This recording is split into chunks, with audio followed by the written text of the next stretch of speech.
விவசாயிகளின் வாழ்வாதாரத்தை பாதிக்கும் வகையில் மரபணு மாற்றம் செய்யப்பட்ட அமெரிக்க வேளாண் பொருட்கள் இந்தியாவில் அனுமதிக்கப்படாது என்று பிரதமர் நரேந்திர மோடி உறுதிபட தெரிவித்துள்ளார். டெல்லியில் நடைபெற்ற MS சுவாமிநாதன் நூற்றாண்டு சர்வதேச மாநாட்டில் உரையாற்றிய அவர் விவசாயிகளின் நலன்களில் சமரசத்துக்கே இடமில்லை என்றார். விவசாயிகளின் நலனுக்காக எந்த விலையையும் கொடுக்க தயாராக இருப்பதாக அவர் உறுதிபட தெரிவித்துள்ளார். டெல்லியில் எதிர்க்கட்சித் தலைவர் ராகுல் காந்தி இல்லத்தில் இந்தியா கூட்டணி கட்சித் தலைவர்களுக்கு இரவு விருந்து அளிக்கப்பட்டது.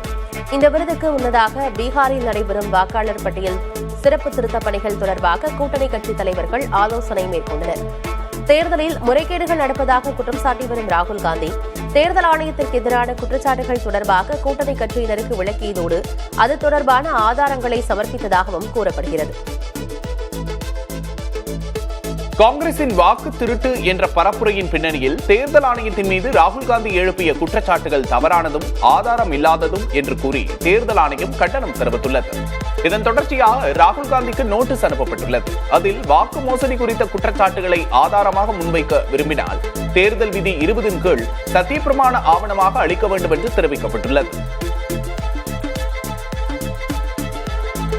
தேர்தல் முறைகேடு தொடர்பாக ராகுல் காந்தி முன்வைத்த குற்றச்சாட்டுகளுக்கு பாஜக பதிலடி கொடுத்துள்ளது. இதுகுறித்த எக்ஸ் வலைதளத்தில் மத்திய அமைச்சர் தர்மேந்திர பிரதான் வெளியிட்ட பதிவில் தேர்தலில் மக்கள் அளிக்கும் முடிவை அவமதிக்கும் வகையில் ராகுல் காந்தி தொடர்ந்து பேசி வருவதாக விமர்சித்துள்ளார். ஆட்சியை பிடிக்க முடியாத விரக்தியால் தனது தன்மையை ராகுல் காந்தி இழந்துவிட்டதாக தர்மேந்திர பிரதான் குறிப்பிட்டுள்ளார். அமெரிக்காவின் வரி விதிப்பு நடவடிக்கைக்கு மத்தியில் ரஷ்ய அதிபர் விளாடிமிர் புட்டினை இந்திய தேசிய பாதுகாப்பு ஆலோசகர் அஜித் தோவல் சந்தித்துள்ளார். தலைநகர் மாஸ்கோவில் உள்ள அதிபர் மாளிகையில் நடந்த சந்திப்பின் போது அஜித் தோவலை கைகுலுக்கி அதிபர் புட்டின் வரவேற்றார். இந்த சந்திப்பின் போது பல்வேறு முக்கிய விவகாரங்கள் குறித்து ஆலோசிக்கப்பட்டதாக கூறப்படுகிறது.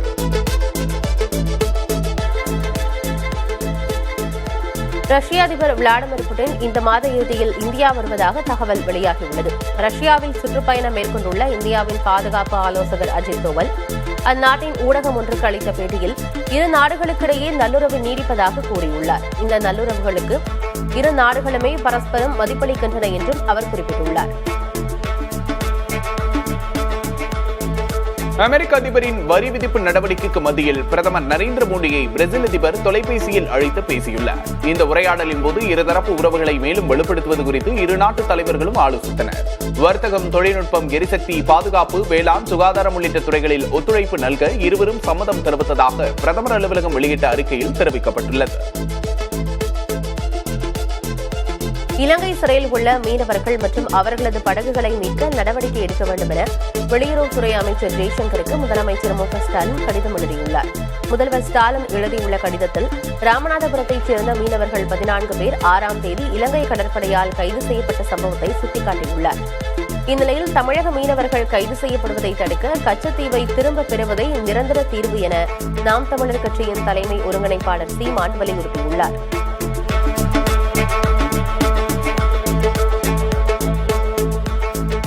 இந்திய கம்யூனிஸ்ட் கட்சிக்கு கொள்கை இல்லாததாலேயே அது மக்கள் செல்வாக்கு இழந்துவிட்டதாக அதிமுக பொதுச் செயலாளர் எடப்பாடி பழனிசாமி கடுமையாக விமர்சித்துள்ளார்.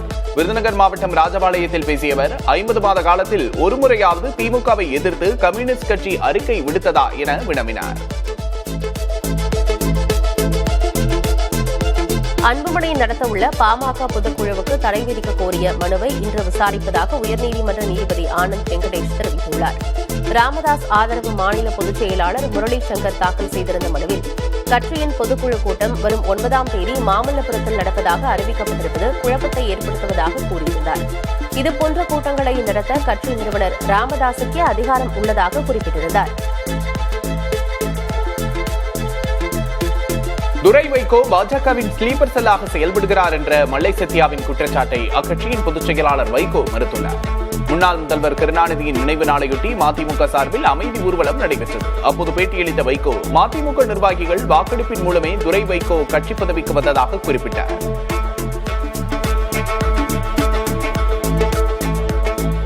மடப்புரம் அஜித்குமார் காவல் கொலை வழக்கில் மிளகாய் பொடி வாங்கிக் கொடுத்தது அஜித்குமாரின் நண்பர் பிரவீன்குமார் என சிபிஐ விசாரணையில் தெரியவந்துள்ளது.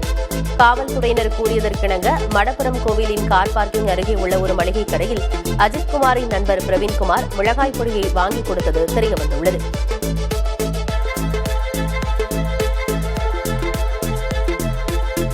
சேலத்தில் பிரசித்தி பெற்ற குகை மாரியம்மன் காளியம்மன் கோவிலில் வண்டி வேடிக்கை நிகழ்ச்சி களை கட்டியது. இந்த நிகழ்வை கண்டு ரசிக்க ஏராளமானோர் குகை பகுதியில் குடும்பமாக குவிந்தனர். சமயபுரம் மாரியம்மன், அர்த்தநாரீஸ்வரர் திருக்கோலம், சபரிமலை சாஸ்தா, பாரத மாதா, முப்பெருந்தேவியர் என பல்வேறு மின்விளக்கு அலங்கார வண்டிகளில் பக்தர்கள் கடவுள் வேடமணிந்து வந்தனர்.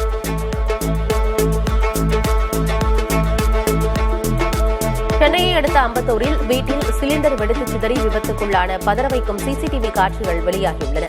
அம்பத்தூர் மேனாம்பேடு பிள்ளையார் கோவில் தெருவில் அடுக்குமாடி குடியிருப்பு அருகே வசித்து வரும் மல்லிகா என்பவரது வீட்டில் சிலிண்டர் கேஸ் கசிந்து தீப்பற்றியுள்ளது. சிறிது நேரத்தில் வீடு முழுவதும் தீ பரவிய நிலையில் அருகில் வசிப்பவர்கள் தண்ணீரை ஊற்றி தீயை அணைக்க முயன்றனர்.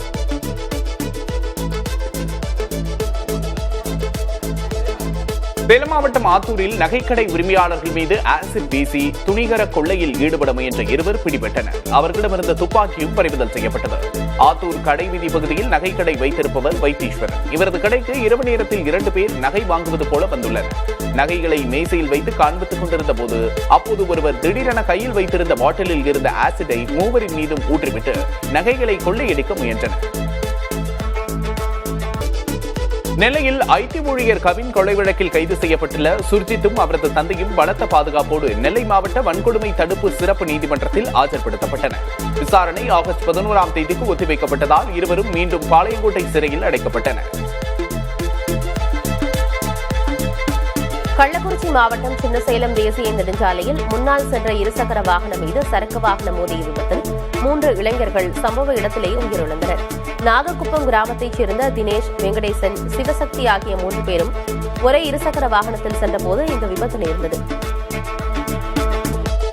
நாட்டின் ஜனநாயகம் ஆபத்தில் இருப்பதாகவும் நமது குரல் திருடப்படுவதாகவும் நடிகர் பிரகாஷ் ராஜ் கூறியுள்ளார். தேர்தல் ஆணையம் பாஜகவுக்கு ஆதரவாக வாக்கு திருட்டில் ஈடுபட்டதாக சில தரவுகளை காங்கிரஸ் மூத்த தலைவர் ராகுல் காந்தி முன்வைத்தார். ராகுலின் வீடியோவை பகிர்ந்து நடிகர் பிரகாஷ் ராஜ் வெளியிட்டுள்ள எக்ஸ் தள பதிவில் ராகுல் காந்தி ஆதாரத்துடன் முன்வைத்த குற்றச்சாட்டுகளுக்கு பிரதமர் மோடி பத்திரிகையாளர் சந்திப்பு நடத்தி விளக்கமளிக்க வேண்டும் என வலியுறுத்தியுள்ளார்.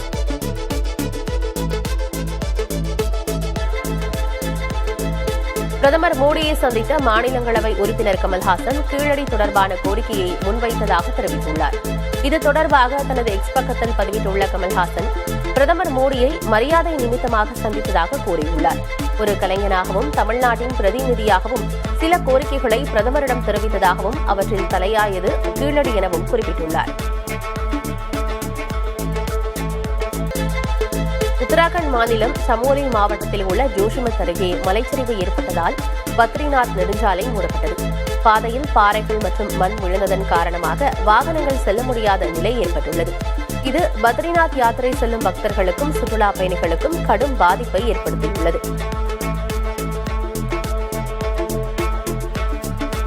உத்தரகாண்ட் மாநிலம் உத்தரகாசியில் சிக்கி தவித்த 65 பேர் ஹெலிகாப்டர் மூலமாக மீட்கப்பட்டுள்ளனர். உத்தரகாசியில் நேரிட்ட மேக வெடிப்பு காரணமாக உருவான வெள்ளப்பெருக்கால் தாராளி கிராமமே அடித்துச் செல்லப்பட்டது. பாதிக்கப்பட்ட பகுதிகளில் இடிபாடுகளுக்கு இடையே எத்தனை பேர் புதைந்துள்ளனர் என்பது குறித்த அதிகாரப்பூர்வ தகவல் வெளியாகவில்லை. அமலாக்கத்துறை குரூர புத்தி கொண்டவரை போல செயல்படக்கூடாது என உச்சநீதிமன்றம் காட்டமாக தெரிவித்துள்ளது. அமலாக்கத்துறை அதிகாரம் தொடர்பான சீராய்வு மனு விசாரணைக்கு வந்தது. அப்போது குற்றவாளி ஒருவர் நிரூபிக்கப்படவில்லை என்றாலும் விசாரணையையும் நடத்தாமல் பல நாட்கள் அந்த நபரை சிறையில் வைப்பதை வெற்றிகரமாக செயல்படுத்தியுள்ளீர்கள் என நீதிபதிகள் அமலாக்கத்துறையினரை விமர்சித்தனர். வீட்டில் கருகிய நிலையில் பணம் கண்டெடுக்கப்பட்ட வழக்கு தொடர்பாக உச்சநீதிமன்றம் அமைத்த குழு விசாரணையை நிராகரிக்க கோரி அலகாபாத் உயர்நீதிமன்ற நீதிபதி யஷ்வந்த் வர்மா தொடர்ந்த மனுவை உச்சநீதிமன்றம் தள்ளுபடி செய்தது. இதுகுறித்த வழக்கு விசாரணையில் கருத்து தெரிவித்த உச்சநீதிமன்ற நீதிபதிகள் தீபாங்கர் தத்தா, ஏஜி மாசிக் ஆகியோர் நீதிபதி வர்மாவின் நடத்தை நம்பிக்கையானதாக இல்லை என்றும் எனவே அவரது மனுவை அனுமதிக்க முடியாது என்றும் கூறினர். தமிழகத்தின் புதிய மாநில கல்விக் கொள்கையை முதலமைச்சர் மு.க.ஸ்டாலின் இன்று வெளியிட உள்ளதாக தகவல் வெளியாகியுள்ளது. ஓய்வு பெற்ற நீதிபதி முருகேசன் தலைமையில் 14 பேர் கொண்ட குழு 2022 அமைக்கப்பட்ட நிலையில் அக்குழுவின் 650 பக்க அறிக்கை கடந்த ஆண்டு ஜூலை மாதம் அரசிடம் சமர்ப்பிக்கப்பட்டது. இந்த அறிக்கை தமிழகத்தின் கல்வி முறையில் பெரும் மாற்றங்களை ஏற்படுத்தக்கூடிய பல முக்கிய பரிந்துரைகளை உள்ளடக்கியுள்ளதாக கூறப்படுகிறது. சென்னை மாநகராட்சியில் உள்ள சுமார் 1.5 லட்சம் தெருநாய்களுக்கு ரேபீஸ் தடுப்பூசி போட முடிவு செய்யப்பட்டுள்ளது. அடுத்த 50 முதல் 60 நாட்களுக்குள் 80% நாய்களுக்கு தடுப்பூசி போட இலக்கு நிர்ணயிக்கப்பட்டுள்ளது. இந்த பணியில் கால்நடை மருத்துவர்கள் மற்றும் பயிற்சி பெற்ற தன்னார்வலர்கள் ஈடுபட உள்ளதாக மாநகராட்சி தெரிவித்துள்ளது. தேர்தல் ஆணையம் தேசிய அளவில் விரைவாக நடத்தவிருக்கும் தீவிர சிறப்பு திருத்தம் நடவடிக்கைக்கு நோபல் பரிசு பெற்ற பொருளாதார நிபுணர் அமர்த்தியா சென் கடுமையாக எச்சரிக்கை விடுத்துள்ளார். தி இந்து ஆங்கில நாளிதழுக்கு பேட்டியளித்துள்ள அவர், வழிகாட்டு ஆவணங்கள் இல்லாத ஏழை மக்களின் பெயர்கள் பட்டியலிலிருந்து நீக்கப்படுவது, வகுப்புவாத பாகுபாடு போன்றவை ஏற்படக்கூடும் என்று குறிப்பிட்டுள்ளார். காசாவை தங்கள் ராணுவத்தின் கட்டுப்பாட்டின் கீழ் கொண்டு வருவதே இலக்கு என இஸ்ரேல் பிரதமர் பெஞ்சமின் நேத்தன்யாகு தெரிவித்துள்ளார். இதுகுறித்து செய்தியாளர்களிடம் பேசிய அவர், காசாவை கட்டுப்பாட்டின் கீழ் கொண்டு வருவது தங்கள் விருப்பமாக இருந்தாலும் அதை தாங்களே வைத்துக் கொள்ள எந்த எண்ணமும் இல்லை என தெரிவித்துள்ளார். ஐரோப்பிய நாடான பிரான்சில் காட்டுத்தீயில் 40,000 ஏக்கர் நிலங்கள் எரிந்து கருகின. இயற்கை எழில் பொங்க பச்சை பசேலென இருந்த மரங்கள் தற்போது எரிந்து எலும்புக்கூடுகள் போல இருக்கும் காட்சிகள் காட்டுத்தீயின் தீவிரத்தை உணர்த்தும் வகையில் அமைந்துள்ளன.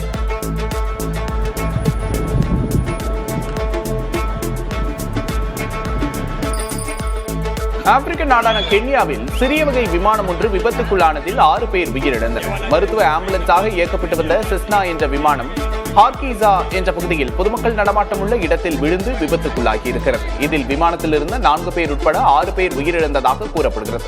இந்த சம்பவம் குறித்து விசாரணை மேற்கொள்ளப்பட்டு வருகின்றது. நார்வேயில் பருவநிலை மாற்றத்தால் விலங்குகளுக்கு ஏற்படும் பாதிப்பு குறித்து ஏற்படுத்தப்பட்ட விழிப்புணர்வு அனைவரின் கவனத்தையும் ஈர்த்துள்ளது. மத்திய ஆப்பிரிக்க நாடான காங்கோவிலிருந்து ஐரோப்பிய நாடான நார்வே வரையிலான 20,000 கிலோமீட்டர் தூரத்துக்கு மரத்தால் செய்யப்பட்ட பிரம்மாண்ட விலங்கு பொம்மைகள் எடுத்துச் செல்லப்பட்டன. தி ஹர்ட்ஸ் என்ற கலைக்குழுவினரால் கடந்த ஏப்ரல் மாதம் தொடங்கப்பட்ட இந்த பயணம் மலைகள், பாலைவனங்கள், பனிப்பாறைகள் ஆகியவற்றை கடந்து தற்போது நார்வே வந்தடைந்துள்ளது.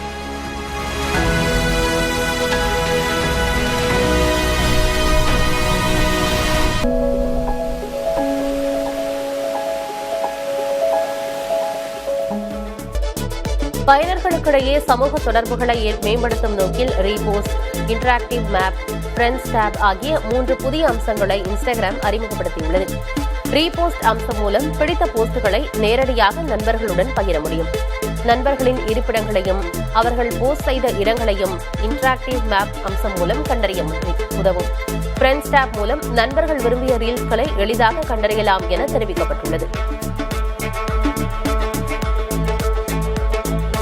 பிராண்ட் பைனான்ஸ் நிறுவனத்தால் வெளியிடப்பட்டுள்ள மதிப்புமிக்க உணவு பிராண்டுகளின் பட்டியலில் இந்தியாவின் முன்னணி பால் பொருள் நிறுவனமான அமுல் 14வது இடத்தை பிடித்துள்ளது. அமுலின் பிராண்ட் மதிப்பு $4.1 பில்லியன் உயர்ந்துள்ளது. கடந்த ஆண்டை விட 24% வளர்ச்சியை கண்டுள்ளது. உலகளவில் நெஸ்லே நிறுவனம் முதலிடத்திலும் லேஸ் மற்றும் இலி ஆகிய பிராண்டுகள் அடுத்தடுத்த இடங்களையும் பிடித்துள்ளன. அயர்லாந்து நாட்டில் 6 வயது இந்திய வம்சாவளி சிறுமி மீது இனவெறி தாக்குதல் நடத்தப்பட்ட சம்பவம் அதிர்ச்சியை ஏற்படுத்தியுள்ளது. அயர்லாந்தின் வாட்டர்போர்டில் வசித்து வரும் 6 வயது சிறுமி தனது வீட்டு வாசலில் விளையாடிக் கொண்டிருந்த போது 8 வயது சிறுமி மற்றும் 12 முதல் 14 வயதிற்கு உட்பட்ட சில சிறுவர்கள் அவரை தாக்கியுள்ளனர்.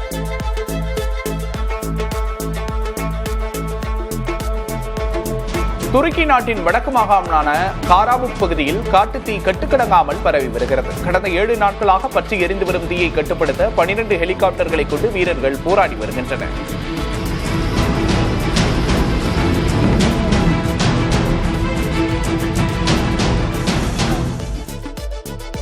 காசா மீதான இஸ்ரேலின் தாக்குதல் தொடர்ந்து வரும் நிலையில் ஐநா பாதுகாப்பு கவுன்சில் கூட்டத்தில் இஸ்ரேலுக்கும் பிற உறுப்பினர்களுக்கும் இடையே கடுமையான வாக்குவாதம் நடைபெற்றது.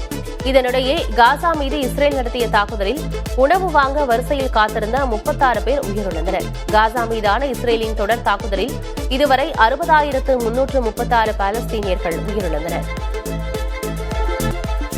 மியான்மர் அதிபர் மியன்ட் ஸ்பே உடல்நலக்குறைவால் காலமானார். தனது 74வது வயதில் அவர் மறைந்திருக்கிறார். மியான்மர் தலைநகர் நாய்பேட்டாவில் உள்ள மருத்துவமனையில் அனுமதிக்கப்பட்டிருந்த அவர் சிகிச்சை பலனின்றி உயிரிழந்தார். நரம்பியல் தொடர்பான நோயால் அவர் பாதிக்கப்பட்டிருந்ததாக மருத்துவமனை அறிக்கையில் தெரிவிக்கப்பட்டுள்ளது. அமெரிக்க ஓபன் டென்னிஸ் தொடரின் பரிசுத் தொகை 788 கோடி ரூபாயாக உயர்த்தப்பட்டுள்ளது. இது கடந்த ஆண்டை விட 20% அதிகமாகும். அதன்படி சாம்பியன் பட்டம் பெறும் வீரர் வீராங்கனைகளுக்கு தலா 43 கோடி ரூபாய் பரிசுத் தொகை அளிக்கப்படும் எனவும், இரண்டாவது இடத்திற்கு தலா 21 கோடியே 50 லட்சம் ரூபாய் வழங்கப்படும் எனவும் தெரிவிக்கப்பட்டுள்ளது. ஆசிய கோப்பை மற்றும் மேற்கிந்திய தீவுகளுக்கு எதிரான தொடர்களில் இந்திய அணியில் ஸ்ரேயாஸ் ஐயர் மீண்டும் இடம்பெற உள்ளதாக தகவல் வெளியாகியுள்ளது. சர்வதேச அணியில் ஸ்ரேயாஸ் ஐயர் தொடர்ந்து புறக்கணிக்கப்பட்டு வருவதை முன்னாள் வீரர்களும் ரசிகர்களும் தங்களது ஆதங்கத்தை வெளிப்படுத்தி வருவது குறிப்பிடத்தக்கது.